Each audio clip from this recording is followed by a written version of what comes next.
Грешката, която допускаме при анализа на детската стойка. Всичко започва от стъпалото.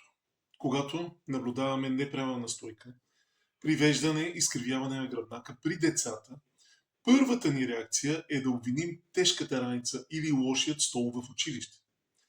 Истината обаче се крие много по-ниско в биомеханиката на стъпалото.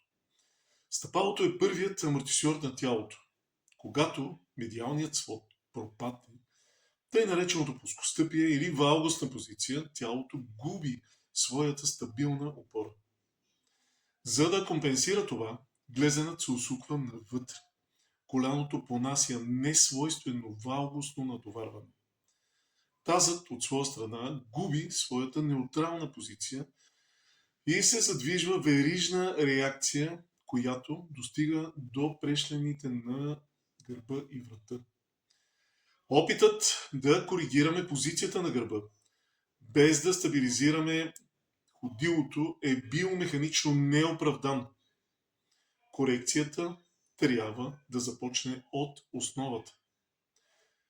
Чрез специфични, научно доказани упражнения за активиране на сводовете и възстановяване на мускулния баланс, можем да пренастроим цялата кинетична верига и да върнем тялото в неговата естествена, симетрична позиция. Уважаеми родители, ако забележите, че детето ви стъпва накриво, извърта ходилата навътре или навън, износва неравномерно обувките си, има чести оплаквания от болка в ходилата, глезените, коленете или гърба, или забелязвате промени в стойката и походката му, не подценявайте тези признаци. Неправилното натоварване на стъпалата може да промени биомеханиката на цялото тяло и да повлияе върху положението на коленете, таза и целият гръбначен стълб. Именно за това навременната оценка от специалист е от изключително значение. Детският организъм се развива непрекъснато и в периода на растеж. Възможностите за корекция и правилно насочване на развитието на опорно-двигателният апарат са най-големи.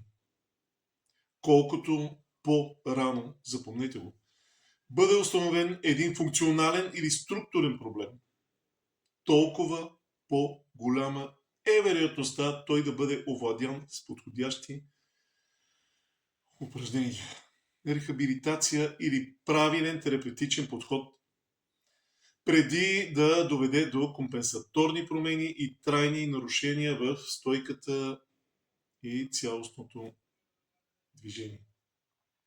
Не чакайте детето да започне да се оплаква от някаква болка.